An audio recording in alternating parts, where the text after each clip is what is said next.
kasih masih bersama kami dalam Berita Aceh. Bagi Anda yang baru saja bergabung, berikut kami sajikan kembali 3 berita utama pada pagi hari ini.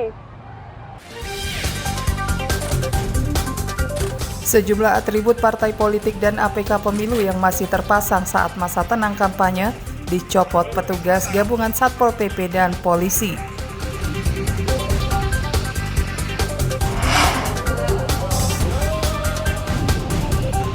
Menjelang hari pemungutan suara, sejumlah logistik pemilu mulai dikirim ke kecamatan terpencil di Kabupaten Aceh Singkil.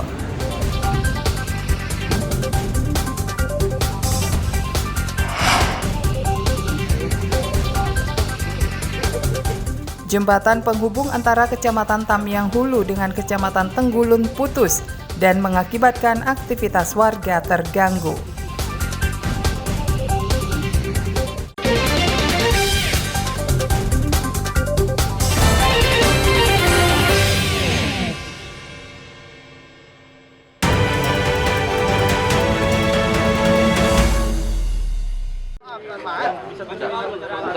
Baca doa dulu, Pak. Kegelisahan terhadap kondisi politik menjelang pemungutan suara pemilu 2024 juga direspon oleh sejumlah guru besar Universitas Yahkuala, USK Banda Aceh. Para guru besar USK mengkhawatirkan pemilu 2024 berlangsung tidak jurdil. Potensi kecurangan masih mungkin terjadi sehingga para sivitas akademika USK ini perlu bersikap. Puluhan guru besar USK Banda Aceh berkumpul di lapangan Tugu Kopelma Darussalam Banda Aceh untuk menyatakan sikap. Mereka berpesan kepada penyelenggara negara agar netral dan tidak memanfaatkan kekuasaan dalam kontestasi pemilu 2024. Pemanfaatan kekuasaan bisa beragam, mulai dari mengarahkan institusi dan sumber daya negara untuk kepentingan politiknya.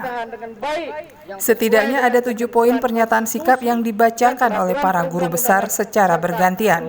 Sikap tersebut menekankan pemerintah agar tidak menyalahgunakan kekuasaannya dalam pemilu. Profesor Abu Bakar Karim mengatakan penyampaian sikap para guru besar sebagai tanggung jawab moral atas fenomena para penyelenggara negara yang diduga mencoba memanfaatkan kekuasaannya untuk mempengaruhi pemilih atau rakyat.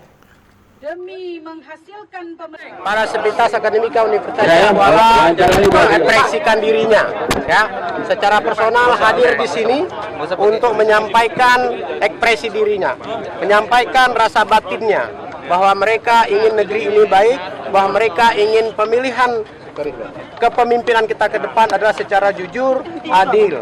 Ya, jadi saya kira itu. Kita ingin damai semua. Kita ingin damai semua, pemilu ini secara damai, dan untuk selanjutnya adalah Aceh menjadi lebih damai lagi. berintegritas. Dalam pernyataan sikap tersebut, akademisi berharap pemilih atau rakyat harus cerdas dalam menentukan pemimpin ke depan, sehingga tidak bisa dipengaruhi oleh pihak-pihak tertentu. Tim Liputan Aceh melaporkan dari Kota Banda Aceh.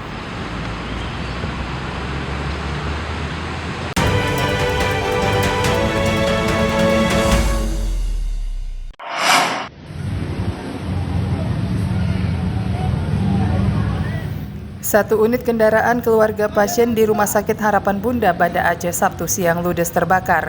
Kebakaran motor terjadi di parkiran rumah sakit swasta ini dan terekam kamera warga serta viral di media sosial. Kebakaran motor ini diduga akibat BBM yang tumpah setelah selang distribusi BBM bocor dan disambar api saat mesin motor dinyalakan. Sebelum terbakar muncul asap lalu menyembul api dan melalap motor. Akibatnya para tenaga medis dan pengendara di Jalan Teku Umar Banda Aceh ketakutan. Kebakaran motor keluarga pasien ini berhasil dipadamkan oleh petugas rumah sakit dengan menggunakan racun api.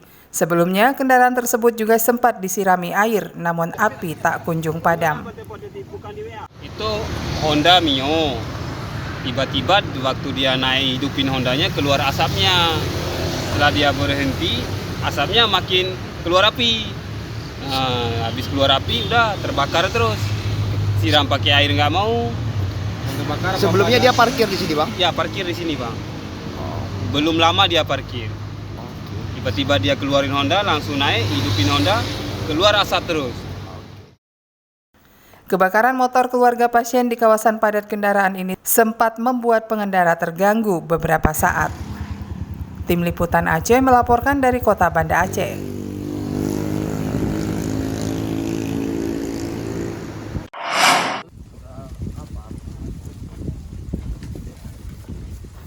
Jembatan gantung penghubung Kampung Alur Tani 2, Kecamatan Tamiang Hulu dan Kampung Tebing Tinggi, Kecamatan Tenggulun, Kabupaten Aceh Tamiang yang putus Rabu pekan lalu hingga kini belum diperbaiki.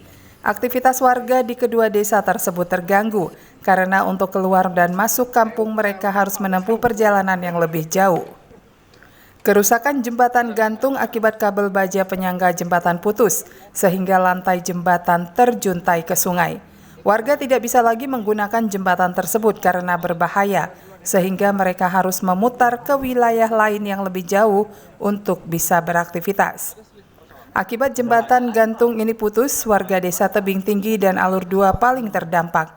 Apalagi jembatan gantung ini merupakan akses utama warga di kedua desa tersebut.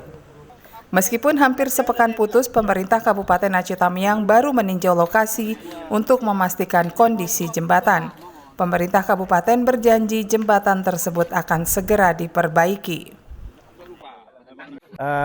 Dalam waktu dekat kita akan selamatkan jembatan ini dulu supaya tidak datang hujan tiba-tiba, ini akan hanyut. Jadi kita akan selamatkan. Jadi saya sudah perintahkan Pak Datuk untuk cari orang kerja buka papannya dulu, ya kan, untuk diselamatkan. Kemudian nanti PU langsung action, kita dahulukan ini. Walaupun di PA belum kita selesaikan, tapi ini nggak bisa kita biarkan dalam waktu yang lama. Dan insya Allah untuk perbaikan jembatan ini kita punya anggaran untuk tahun ini, tapi untuk perbaiki. Permukiman di kedua desa ini tidak terisolir karena adanya akses lain. Namun jarak tempuhnya lebih jauh karena harus memutar.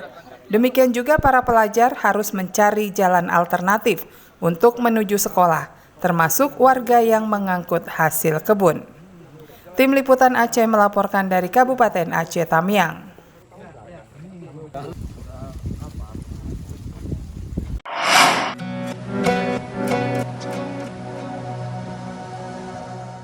Keberadaan masjid di Aceh merupakan suatu keniscayaan.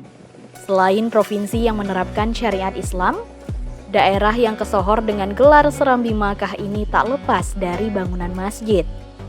Namun, masjid yang satu ini berbeda dengan masjid pada umumnya. Masjid Tuha Indrapuri namanya. Masjid ini dibangun di atas benteng kerajaan Hindu Lamuri di Aceh. Masjid yang terletak di desa Indrapuri, Aceh Besar ini menjadi saksi sejarah pengaruh Islam di Nusantara. Benteng kerajaan Hindu Lamuri yang didirikan sekitar tahun 600 Masehi diubah menjadi tempat ibadah umat Islam di Provinsi Ujung Barat Sumatera. Perubahan tempat ibadah merupakan bagian penyebaran Islam di Aceh setelah hampir 1 abad warga Aceh di bawah pengaruh kekuasaan Hindu. Akibat pemeluk agama Hindu di Aceh semakin berkurang, pembawa kepercayaan Hindu pun memutuskan untuk keluar dari Aceh. Mereka menyerahkan kembali wilayah kepada penduduk setempat pada pertengahan abad ke-9. Warga kemudian mengubah benteng kerajaan Hindu menjadi masjid yang saat ini dikenal Masjid Tuha Indrapuri. Kemudian di sini banyak orang-orang Aceh ini orang Hindu yang masuk pada Islam. Tinggallah beberapa orang lagi kepada penganut-penganut pada Hindu. Mereka mengembalikan benteng ini kepada orang Islam karena tidak ada lagi pengikutnya.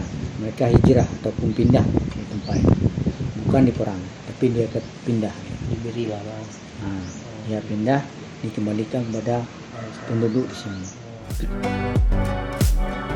Saat ini Masjid Tuha Indrapuri digunakan warga untuk menunaikan salat 5 waktu dan ibadah salat lainnya.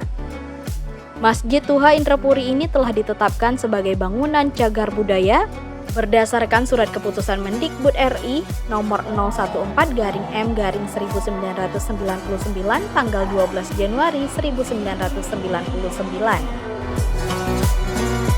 Tim Liputan melaporkan dari Aceh Besar.